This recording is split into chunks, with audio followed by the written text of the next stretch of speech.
한미 정상회담이 우호적인 분위기 속에 마무리됐고 양국 기업들의 협력 소식도 전해졌지만 오늘 우리 코스피는 오히려 1% 가까이 하락한 채 장을 마쳤습니다. 시장의 눈은 어디를 향하고 있는 걸까요? 계속해서 증권부 정원우 기자와 이야기 나눠보도록 하겠습니다. 정 기자, 오늘 결국 코스피가 파란불로 마감을 했습니다. 외국인이 7천억 원 가까이 순매도했더라고요. 네, 증권사 리서치 센터들도 오늘 장 시작하기 전에 이제 온건했지만 구체적인 내용이 부재했다라고 한미 정상회담을 대체로 평가를 했는데요. 그런 흐름들이 오늘 장중 내내 이어졌다고 보면 되겠습니다. 도널드 트럼프 미국 대통령이 정상회담 모두 발언 첫 마디부터 한국 배를 많이 사겠다고 하면서 기대를 모았는데요. 구체적인 내용은 나오지 않으면서 오늘 한화오션과 HD 한국조선해양, HD 현대중공업도 낙폭이 좀 깊었습니다. 반면에 마스가라는 테마에서 다소 소외돼 있던 삼성중공업은 미국 비거마린 그룹과 이제 선박 유지 보수죠. MRO 파트너십을 체결하면서 주가에 빨간불이 켜졌습니다. 트럼프 대통령이 나이스 펜이라고 하면서 이재명 대통령의 볼펜을 또 탐내기도 했었는데요.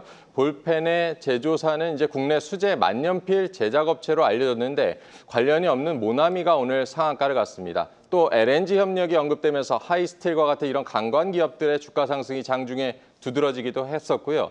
트럼프 대통령이 김정은 위원장을 만나겠다고 하면서 남북 경협주 장 초반에는 많이 오르나 싶다가 이내 하락하면서 마감하기도 했습니다. 정리를 해보면 이미 알려졌던 부분은 기대감이 소멸되면서 세론이 나타났고 예상치 못했던 소식에는 시장이 반응을 했지만 강도는 대체로 약했다라고 보면 되겠습니다. 네, 최근 다시금 기대감이 잃었던 원전주, 오늘은 부진한 흐름을 보였습니다. 기대감 소멸이라고 봐야 될까요? 아니면 정상회담에서 구체적인 성과가 없었다는 점에 좀 주목을 해봐야 될까요? MOU 체결은 있었지만 양국 정상이 어쨌든 원전 협력이라는 내용을 언급을 하지 않으면서 원전주 주가 역시 오늘 좀 부진했습니다. 앞서 이제 웨스팅하우스와의 불공정 계약 문제로 국내 원전주가 충격을 받았다가 미국 원전 시장 진출 기대감으로 주가가 좀 회복 국면이었는데요. 이번에 언급이 없으면서 다시 기대감이 좀 소멸이 됐습니다. 이후 한미 비즈니스 라운드 테이블에서 SMR 협력을 위한 양국 기업의 MOU 체결이 있었지만 주가를 끌어올리지는 못했습니다. 역시 구체적인 내용이 좀 부재했고 기업 간의 협력도 이제 MOU라는 이제 초기 단계이기 때문에 시장이 기대했던 서프라이즈는 없었다라고 보면 되겠습니다. 네, 또 원전 외에도 오늘 10건이 넘는 기업 협력 방안들이 발표가 됐었죠? 네, 조선과 원전, 그리고 항공, LNG, 핵심 광물과 같은 이런 5개 분야에서 11건의 계약 및 MOU 체결이 있었는데요.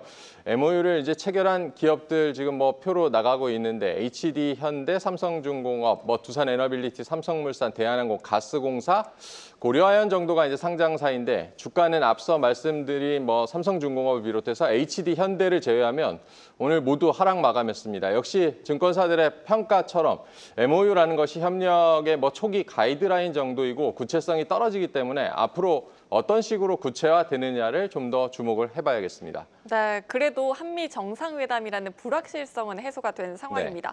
네. 이제 시장의 눈은 연준의 행보에 집중하고 있는 것 같아요. 네, 오늘 코스닥은 빨간불을 켰지만 코스피는 다시 3,200선 아래로 내려갔습니다. 외국인들이 아까 말씀하신 대로 코스피에서 7천억 가까이 좀 팔았는데요. 우리 시장도 이제 대외 불확실성, 특히 최근 시장이 주목하고 있는 연준의 행보에 민감도가 좀 높아지는 양상입니다. 잭슨홀에서 이제 제롬 파월 연준 의장이 9월 금리 인하 기대감을 키웠던 바가 있고 트럼프 대통령이 최근 사기 혐의로 고발당한 리사 쿡 연준 이사를 해임했다는 소식이 간밤에 전해지기도 했었는데요. 그럼에도 이제 지난밤에는 미국 국채 금리가 다시 반등하면서 경계감이 고개를 들고 있습니다. 금리 인하에 대한 확신이 되돌려지고 있다라고 봐야겠는데요.